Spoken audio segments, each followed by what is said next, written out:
বিনয় বাদল দীনেশ, ক্ষুদিরাম বসু, মাতঙ্গিনী হাজরা, মাস্টারদা সূর্য সেন, ঋষি অরবিন্দ যে বাংলা দেশকে বন্দে মাতরম দিয়েছে, যে বিশ্বকবি জাতীয় সঙ্গীত দিয়েছে, যে বাংলাতে মাতঙ্গিনী হাজরা শঙ্খ হাতে নিয়ে আত্মবলিদান দিয়েছেন, এই বাংলার মুখ্যমন্ত্রী লজ্জার।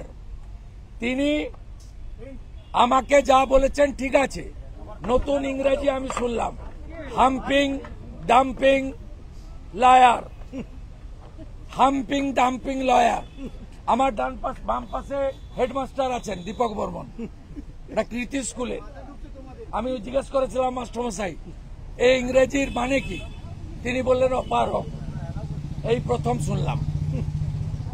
এই মুখ্যমন্ত্রী মহিলা বিধায়কে অগ্নিমিত্রা পালকে তার পরিবার, তার ব্যক্তিগত জীবন নিয়ে আক্রমণ করেছেন। অত্যন্ত কুরুচিকর, নিম্নরুচির।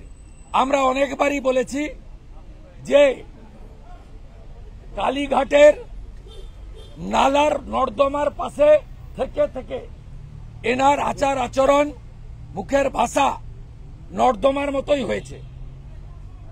আমরা উঠে দাঁড়িয়ে ছি মমতা, ছি মমতা, ছি মমতা উনার সামনে করেছি। এবং বিশেষ করে ভারতীয় নাগরিক হিসেবে পাকিস্তানকে যেভাবে উনি আজকে প্রশংসায় ভরিয়ে দিয়েছেন, বলছে রাশিয়াও ভাইস চেয়ারম্যান, পাকিস্তানও ভাইস চেয়ারম্যান, IMF এর ঋণ, ADBI ঋণ, যেভাবে প্রশংসা করেছেন, এত প্রশংসা শাহবাজ শরীফকে তার দেশের লোক করেছে বলে আমাদের অন্তত জানা নেই। আর মুখ্যমন্ত্রী যে বলছেন অপারেশন সন্ত্রাসবাদ, ভুল করে বলে ফেলেছেন অপারেশন সন্ত্রাসবাদ। আরে উনি কি বলেননি? শাহবাজ শরীফের সবচেয়ে বড় গুণমুগ্ধ পশ্চিমবাংলার খালা। খালা আজকে পাকিস্তানের পক্ষে ব্যাটিং করেছেন, ফুল ব্যাটিং। হ্যাঁ, খালা আজকে একদম পুরো ব্যাটিং করেছেন। খালা বলতে পারেন, বুবু বলতে পারেন, আপা বলতে পারেন, ফুফা বলতে পারেন, পুরো ব্যাটিং করে গেছেন পাকিস্তানের হয়ে। শুভেন্দু অধিকারী বাইরে বেরিয়ে বলছেন যে মুখ্যমন্ত্রী পাকিস্তানের হয়ে ব্যাট করে গেছে। এটা আমি খুব আহত হয়েছি এটা দেখে, যে একজন দায়িত্বশীল একজন বিরোধী দলের নেতা, তার কাছ থেকে এটা আমি প্রত্যাশা করিনি। আমার এখানে প্রিভিলেজ জমা পড়েছে, প্রিভিলেজের আইন অনুযায়ী যা করার সেটা আমরা করব। তবে এটা যে সম্পূর্ণ অসত্য, আমি স্টেটমেন্টের মুখ্যমন্ত্রীর স্পিচের কপিটা তুলেছি। মুখ্যমন্ত্রীর স্পিচে এমন কোনো শব্দ তিনি ব্যবহার করেননি বা এমন কোনো কথা বলেননি যিনি পাকিস্তানের সপক্ষে এখানে বক্তব্য রেখেছেন। সুতরাং এই ধরনের বিবৃতি যেটা দিচ্ছেন বাইরে, এটা সম্পূর্ণ বিভ্রান্তিমূলক। এবং আমি মনে করি যে আপনারা যারা মিডিয়ার লোকজন রয়েছেন, আপনারা ভেতরে ছিলেন, এই ধরনের বিভ্রান্তিমূলক যারা কথাবার্তা বলছেন, তাদের এটা সত্যতা যাচাই করে আপনার সংবাদটা পরিবেশন করবেন। কেউ কিছু বলে দিল সঙ্গে সঙ্গে নিয়ে নিলেন, এটা বিধানসভা সংক্রান্ত ব্যাপার, এটা তো মাঠে ঘাটের ব্যাপার না। সুতরাং এই ব্যাপারটা একটু আপনাদের সতর্কভাবে দেখে জেনে নিয়ে আপনাদের সম্প্রচার করা উচিত। এটা প্রিভিলেজ জমা পড়েছে, প্রিভিলেজ জমা পড়েছে, প্রিভিলেজটা আমরা কনসিডারেশনে নিয়েছি। কালকে আমাদের রুল অনুযায়ী যেটা হবে সেটা আমরা কালকে আপনার কোশ্চেন আওয়ার আমরা এটা করবো। আবার কি তাহলে সাসপেন্ড করা হবে শুভেন্দু অধিকারীকে? আবার তাহলে সাসপেন্ড করা হবে? স্পিকার কেন এইসব বললেন এবং তিনি কেনই বা এত উষ্মা প্রকাশ করলেন, কেনই বা এত ক্ষোভ প্রকাশ করলেন? তাহলে কি ফের ব্যবস্থা শুভেন্দুর বিরুদ্ধে? কিন্তু দর্শক, উনি যে একটা কথা বললেন মিডিয়ার উদ্দেশ্যে, সেটা হচ্ছে যে কেউ বাইরে কিছু বললেন সেটাকে নিয়েই খবর করে দিলেন, ক্রস ভেরিফিকেশন করবেন না, যাচাই করবেন না, সেটা কেন আপনারা করছেন? মানে মিডিয়ার উদ্দেশ্যে কথাটা বললেন। আমার প্রশ্ন দর্শক, আপনারা কেন লাইভ টেলিকাস্ট করছেন না? তাহলেই তো আমরা সবাই দেখতে পেতাম যে কি আলোচনা ওখানে হয়েছে। সেই টেলিকাস্ট কেন করছেন না?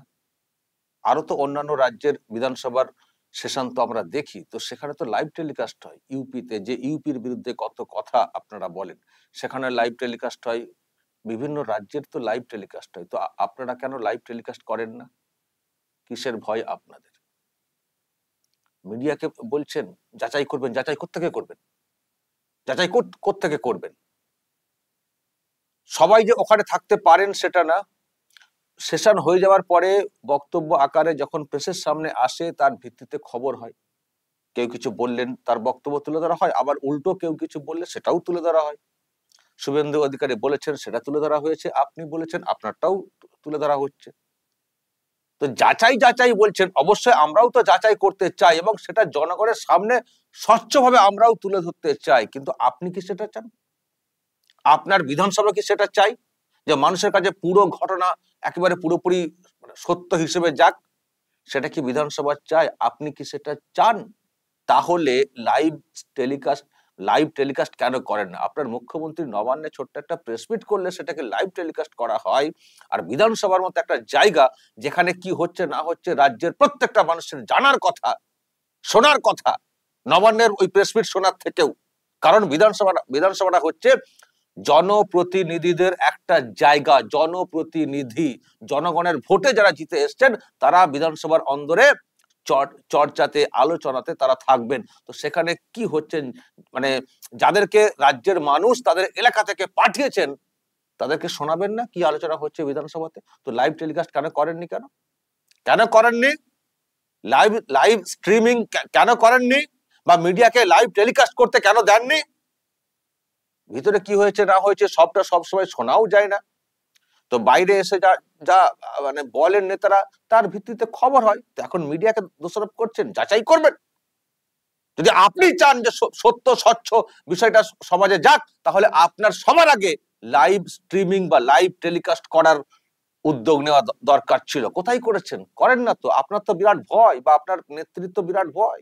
লাইভ টেলিকাস্ট করলে কি হচ্ছে না হচ্ছে সব যদি আবার জেনে যান রাজ্যের মানুষ, যা করেন তিরিং তিরিং করে লাফান। আবার কি একটা নাকি ইংরেজি বলেছেন, তার নাকি মানে খুঁজে পাচ্ছেন না শুভেন্দু অধিকারীরা। একজন হেডমাস্টার ছিলেন পাশে, তিনিও বুঝতে পারেননি এমন কি একটা ইংরেজি বলেছেন। তো এই যে সব তিরিং তিরিং লাফাবেন, এপাং ওপাং ঝপাং করবেন, নানান সব মন্তব্য করবেন, হাসির রোল উঠবে, কেউ কেউ হয়তো পাল্টা বলবেন। তো সেইগুলোকে চাপা দিতে যদি মনে করেন যে নিজেরাই নিজেদের মতো করে আলোচনা করব, যা খুশি বলবো, যা খুশি শুনবো, কাউকে শোনাবো না রাজ্যের মানুষকে, তাতে মিডিয়া যেভাবে যা শুনতে পাবে সোর্স মারফত সেটা বলবে। তার মধ্যে কিছু অস্বচ্ছ চলে যেতে পারে। তো আপনার দায়িত্ব এই মানে স্বচ্ছতা মেনটেনের জন্য লাইভ টেলিকাস্ট করা, সেটা আপনি করবেন না। এখন শুভেন্দু অধিকারী বলেছেন যে আজকে মমতা ব্যানার্জি ওখানে দাঁড়িয়ে পাকিস্তানের নাকি ভীষণ প্রশংসা করেছেন। যতটা প্রশংসা ওখানকার আম আদমি লোকজন তারা পর্যন্ত করেননি যতটা করেছেন এই রাজ্যের মুখ্যমন্ত্রী। তো কি হয়েছে না হয়েছে সবটাই বা আমরা জানবো কি করে? উনি বিরোধী দলনেতা, উনি বলছেন, জনপ্রতিনিধি, উনি বলছেন বাইরে বেরিয়েছে, উনি উনার নিজের দায়িত্ব বলছেন। তো সেটাকে আমরা চালাবো না? এখন বলছেন ভুল হয়েছে, বিকৃত কেন, এইসব শুনলাম। নিশ্চয়ই কিছু বলেছেন বই কি, একেবারে ভুলভাল মন্তব্য করবেন শুভেন্দু অধিকারী সেটা ঠিক না। আপনারা হয়তো আবার কিছু বলে টলে ইদিক সিদিক করে সাসপেন্ড করতে পারেন। সাসপেন্ড করাটা আপনাদের অভ্যাসে দাঁড়িয়ে গেছে। শুভেন্দু অধিকারীকে যতদিন তাকে বাইরে রাখা যায় ততই হয়তো আপনার মঙ্গল, বা আপনি হয়তো স্বস্তি ফিল করবেন নেত্রীর কাছে। সেটা আপনাদের বিষয়। কোন একটা কারণ দেখিয়ে নিশ্চয়ই হয়তো সাসপেন্ড করে দেওয়ার একটা ব্যবস্থা করবেন।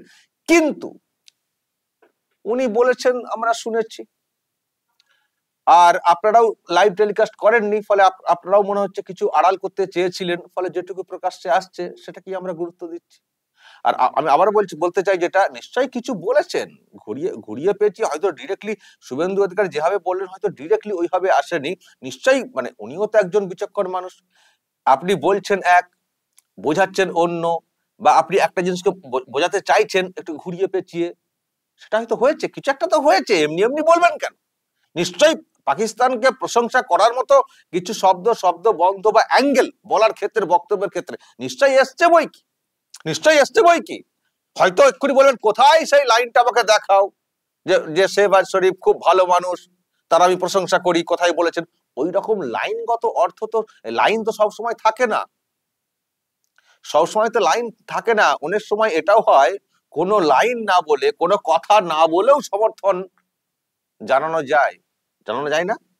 সবসময় মুখে বলতে হয়, সবসময় মুখে বলতে হয়, অনেক সময় চুপ থেকেও সম্মতি দেওয়া যায় না বা সমর্থনের ইঙ্গিত দেওয়া যায় না, বা বলছি অন্য একটা উদাহরণ কিন্তু বোঝাচ্ছি অন্য, ফলে আমি শব্দগত লাইনগত দিক দিয়ে হয়তো মানে প্রমাণ করতে পারবো না যে উনি পাকিস্তানকে সমর্থন করছেন, কিন্তু আকার ইঙ্গিত ভঙ্গি দেখা যাচ্ছে সেটা সমর্থনের বিষয়। তো সেই সব জায়গা থেকে ফিল করে হয়তো শুভেন্দু অধিকারী বলেছেন, সেই সব জায়গা থেকে বলেছেন যে ওখানে আজকে খুব নাকি খুব চর্চা হয়েছে, এবং অপারেশন সিঁদুর নাকি ওনারা মানে সিঁদুর শব্দটা ইউজ করেননি, ওটা নাকি খুব মানে পলিটিক্সের ব্যাপার ওনাদের বক্তব্য অনুযায়ী। অপারেশন সিঁদুরটাকে সেনাদের প্রশংসা করার জন্য প্রস্তাব পাশ করানো হয়েছে, কিন্তু অপারেশন যেটা করেছেন ভারতীয় সেনা, সে অপারেশন সিঁদুর নামটাই নাকি ওনারা নিতে চাননি, খুব কষ্ট হয়েছে সিঁদুরের নামটা নিতে। অনেকে বলছেন এটা আবার সিঁদুরকে অপমান, সেটা বিরোধীরা তারা কিন্তু বলছেন।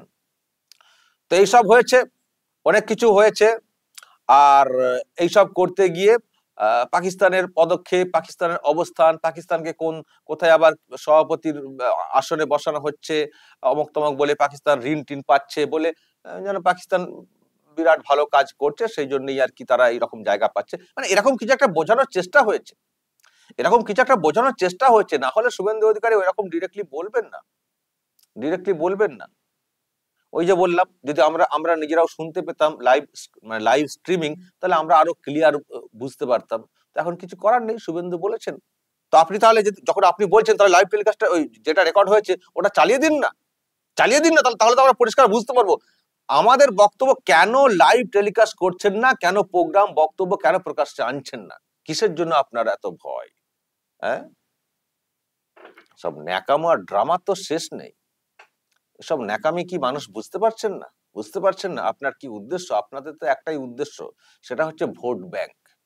আপনাদের একটাই উদ্দেশ্য, সেটা হচ্ছে ভোট ব্যাংক।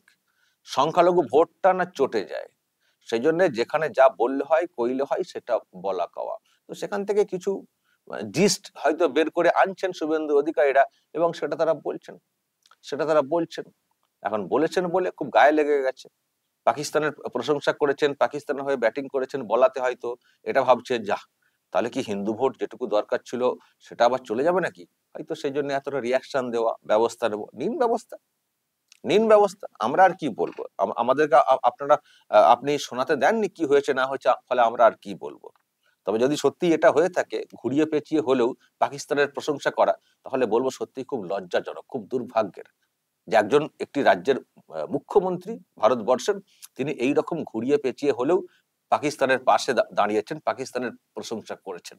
এটা খুব দুর্ভাগ্যের হবে সেটা, এবং বাংলার মানুষের সেটা বোঝা উচিত যে একজন মুখ্যমন্ত্রী এইসব কাণ্ডের পরেও যদি বিধানসভাতে দাঁড়িয়ে আকারে ইঙ্গিতে ভঙ্গিতে যদি পাকিস্তানকে সমর্থনের একটা বার্তা বা পাকিস্তানের প্রশংসামূলক একটা বক্তব্য দিয়ে থাকেন, আবারও বলছি ডিরেক্টলি শব্দগত বাক্যগত না হয়েও আকারে ইঙ্গিতে ভঙ্গিতে, সেটাও কিন্তু খুব দুর্ভাগ্যের।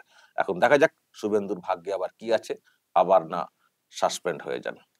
তো সেটা হলেও আমার মনে হয় সেটা কি হয়তো শুভেন্দু অধিকারী গর্বের সঙ্গে বলবেন, সাসপেন্ড হয়েছি পাকিস্তানের বিরুদ্ধে, পাকিস্তানের হয়ে ব্যাটিং করার প্রতিবাদ করতে গিয়ে, এটাই আমার কাছে গর্বের। হয়তো সাসপেন্ড হওয়ার পর এই কথাই বলবেন শুভেন্দু অধিকারী। দর্শক বলবেন, যদি আপনাদের এই নিয়ে কিছু বলার থাকে অবশ্যই বলবেন, কমেন্ট বক্সে নজর রাখবেন আরামবাগ টিভিতে।